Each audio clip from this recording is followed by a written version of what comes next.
সম্মানিত সমাবেশ, আমি প্রথমে একটা কথা বলি, ইমাম যদি উপস্থিত না থাকে কোনো অসুবিধার কারণে মুক্তি ইমামতি করতে পারে, কিন্তু ইমাম আসলে মুক্তি ইমামতির আর অধিকার থাকে না। এতদিন মাত্র রাষ্ট্র পরিচালনা করা বাস্তব অধিকারী হলেন নবীর ওয়ারিস। তারা কোনো কারণে আসতে পারলেই বিদায় মুক্ত দিনে ইমামতি করেছিলেন।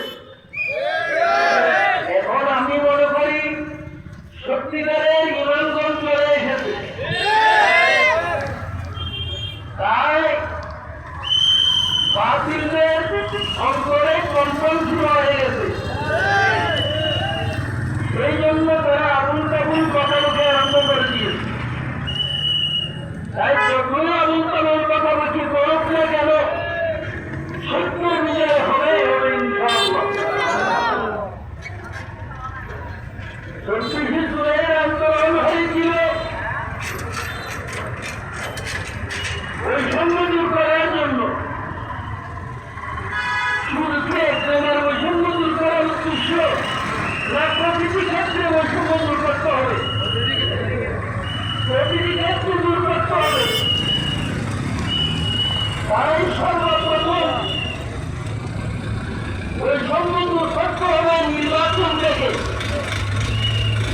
নির্বাচন থেকে বৈষম্য দূর করার জন্য পদ্ধতি নিয়ে কিছু অন্য কোনো উপায় নাই। কারণ বর্তমান যে পদ্ধতি নির্বাচন হয়, উদাহরণস্বরূপ 2 জন প্রার্থী ভোট 4,500, 2 জন 1,000 করে ভোট পেয়েছে, আরেকজন 1,500 পেয়েছে। এখানে কে নির্বাচিত হবে? যিনি 1,500 পেয়েছে সে নির্বাচিত হবে না। তো ওই 2,000 লোকের ভোট এটার কোনো মূল্য নাই, এটা নষ্ট হয়ে গেল। তাই আমরা চাই ফেয়ার পদ্ধতি নিয়ে নির্বাচন হলে একটা ভোটও বাতিল হবে না, প্রতিটি ভোট কার্যকরী হবে। দ্বিতীয়ত, এখন শুধু ভোট দেওয়া হয় এলাকা ভিত্তিক। তখন আমার ভোটের মান হবে সারা দেশের। ফেয়ার পদ্ধতির মধ্যে ভোটের মান বেড়ে যাবে, কারণ আমার ভোটে সারা বাংলাদেশে